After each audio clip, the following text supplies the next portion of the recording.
Wari uzi ko inzoka ya amibe itakurira mu nda gusa, ahubwo ishobora no kugera mu mwijima wawe ndetse ikaba yagera no mu bwonko?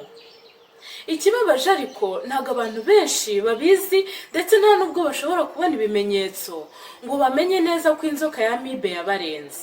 Uyu munsi tugiye kuganira ku bintu bikomeye cyane ahari wenda byakiza ubuzima bwawe nonaha.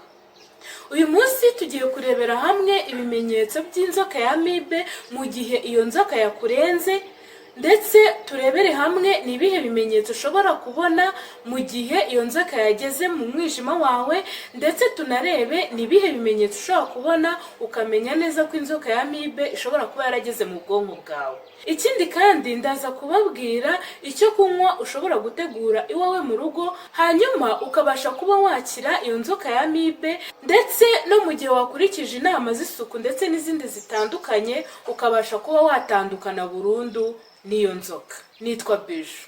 Niba ushaka kumenya byinshi ku bijyanye n'indwara z'ibyorezo ndetse n'izindi zigenda zataka abantu benshi muri iki gihe, ukore subscribe kugira ngo tuzajye tubana umunsi ku munsi. Niba ujya ugira impiswi zisubiramo, ikindi kandi ukababara mu nda cyane, ukananuka cyane utazi impamvu, ukabura peti, ndetse ukagira n'isereri mu buryo bumwe cyangwa ubundi, ndetse ushobora no kuba wagira constipation, menye neza ko ushobora kuba ufite inzoka ya amibe. Amibe ubundi iterwa n'agakoko kari mu bwoko bwa parasite kitwa Entamoeba histolytica. Aka gakoko kakaba kaboneka mu bintu byinshi bitandukanye birimo umwanda. Icya mbere aka gakoko kabonekamo ni amazi yanduye. Icya kabiri ni ibyo kurya duteka ariko bitasukuwe neza, cyane cyane imboga n'imbuto. Ahandi aka gakoko gashobora kuboneka ni muri za pisine abantu bogeramo. Ahandi aka gakoko gashobora kubonekera nanone ni ku bikuta, cyane cyane ahantu haba hakozwe n'umuntu urwaye amibe. Aka gakoko ka Entamoeba ntabwo ari agakoko gasanzwe, kubera ko ni agakoko kororoka cyane. Iyo umwe mu muryango wawe arwaye kano gakoko ka Entamoeba, aba ashobora kubanduza mwese mu gihe mutitwararitse isuku. Ikiganiro nabakoreye ubwo nakoranaga ikiganiro n'umusaza Muberareo, twasobanuye neza ibimenyetso by'indwara ya amibe. Noneho rero uyu munsi reka turebe ibimenyetso bishobora kukwereka neza ko amibe ishobora kuba yageze mu mwijima wawe. Ariko mbere y'uko tuvuga ibyo bimenyetso, reka tuvuge uburyo amibe igera mu mwijima. Mbese bigenda bite? Aka gakoko ka Entamoeba kanyweye mu mazi yanduye cyangwa se mu byo kurya ndetse n'ahandi twabonye, karinjira kakagera mu mara yawe. Iyo kageze mu mara, icyo gakora gatangira kurya ururenda rwo mu mara, hanyuma ari nako gashaka uburyo kashobora kuba kapfumura amara yawe. Ikiba karagenda kakagera mu maraso yawe, hanyuma kagatembera mu maraso kakaba kagera no mu mwijima wawe. Ni igiki gishobora kukwereka noneho ko kageze mu mwijima wawe? Icya mbere, uracika intege cyane. Icya kabiri, ukagira umuriro mwinshi cyane mu buryo budasobanutse. Icya gatatu, ubabara mu rubavu ahagana iburyo, ukajya wumva hakurya cyane. Ibyo bimenyetso nubasha kubyibonaho, hanyuma bikiyongera ku bimenyetso bisanzwe by'indwara ya amibe, uzamenye neza ko amibe yakurenze ndetse yageze no mu mwijima wawe. Hanyuma rero reka turebe nanone uburyo wamenya ko amibe yageze mu bwonko bwawe. Iki kibazo ntabwo gikunze kubaho cyane, kibaho gake, ariko mu gihe cyabayeho kiba ari ikibazo gikomeye cyane. Iyo amibe yageze mu bwonko bwawe, ikiba utangira guta ubwenge. Ukajya wicara ukumva ubwenge buragiye, akanya gato ukumva buragarutse, mbese ukumva ntabwo uri gutekereza neza nk'ibisanzwe. Ikindi, uba ushobora no kugwa hasi nk'umuntu urwaye igicuri. Ikindi kandi, ugashobora no kuba wajya no muri koma.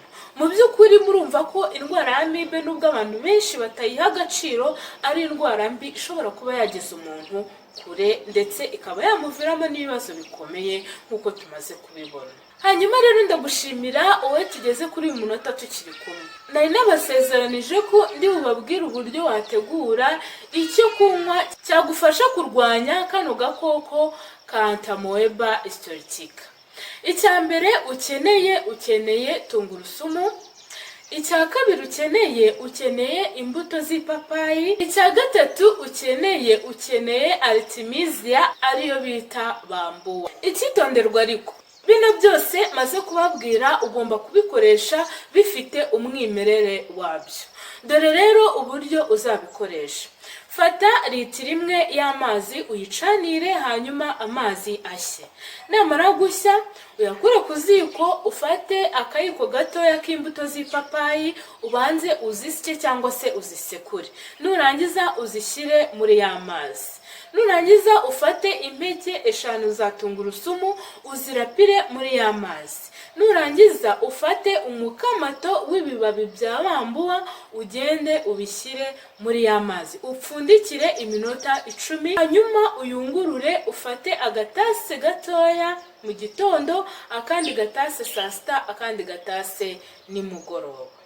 Hari igihe ariko ushobora kubona ibingibi tumaze kuvuga haruguru bigoye kuba wabitegura cyangwa se ukaba utabibona by'umwimerere. Hari abantu baba batuye mu mijyi ndetse banatuye n'ahantu badashobora kuba babona ibyo tumaze kuvuga.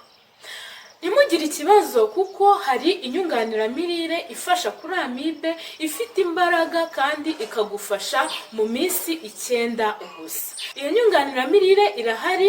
Icyo wakora ni ukwandika kuri izi nimero nyuma ukabasha kuba wahabwa ubufasha. Wibuke kandi ko umuti wa amibe atari urukingo. Igihe cyose uhuye na kano gakoko ka Entamoeba ntiwirinde, ntukarabe intoki, biba bishoboka ko wakongera ukarwara amibe. Icyo ukwiriye gukora rero ni ukwitwararika mu isuku nk'uko twabibonye, ukaronga ibyo kurya ugiye guteka kandi neza nibura inshuro 3 mu mazi meza, cyane cyane imboga n'imbuto. Ugakaraba intoki kenshi gashoboka, cyane cyane mu gihe ugiye kugira icyo ushyira ku munwa. Ikindi ukirinda kujya mu bwogero cyangwa se muri pisine ngo unywe y'amazi yo muri pisine. Ugomba kwitwararika mu buryo bwose kubera ko ari amazi aba arimo tuno dukoko dutera amibe. Ikindi kandi ukirinda gukorakora ahantu hose ubonye, byanakubaho wahakora ukibuka gukaraba intoki mbere y'uko ugira icyo urya. Niba kandi ugiye gutangira gukoresha uno muti tumaze kuvuga cyangwa se uzafata inyunganiramirire, ugomba kwibuka kino kintu. Icya mbere ugomba kwibuka ko ugomba kurya indyo yuzuye mu gihe uri gufata imiti ya amibe. Cyane cyane ukirinda kurya ibyo kurya bikomeye cyane, ukajya ukoresha ibyo kurya byoroshye. Ikindi cya kabiri ugomba kumenya ko ukwiriye kunywa amazi meza kandi ahagije kugira ngo ufashe umubiri wawe gukira mu buryo bwihuse. Uno muti wa amibe twavuze haruguru ntabwo wemewe kuwukoresha niba uri umugore utwite, niba wonsa. Mbere y'uko tuza kino kiganiro reka nkwibarize ikibazo. Mbese wigeze urwara ino ndwara ya amibe? Hari ubundi bufasha se waba ukeneye mu gusobanukirwa neza ino ndwara ya amibe? Unyandikire muri komenti ku kibazo cyose n'inyunganizi waba ufite. Ikindi wibuke gusangiza inshuti zawe ino video, cyane cyane abantu uzi barwaye indwara ya amibe cyangwa se bashaka kuyirinda. Wakoze kubana nanjye muri iki kiganiro. Uwiteka kunezeza.